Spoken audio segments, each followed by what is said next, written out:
கொஞ்ச நேரம் பின்னிட்டு வந்துடுறேன். ஆமா, கொஞ்ச நேரம் இந்த மாதிரி வேலையை செய்வேனா? இந்த மாதிரி நான் உன்னை தேடி வந்திருக்கிறேன்.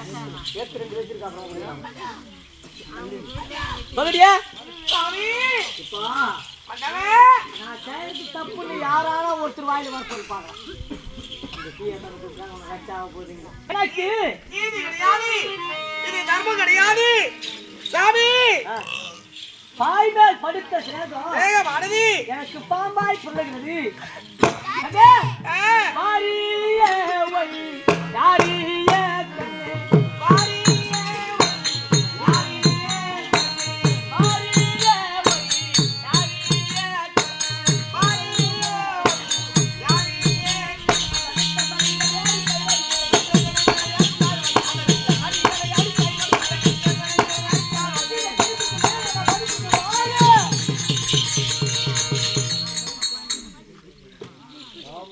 போகும்போது வழி மடக்கே கூடாது.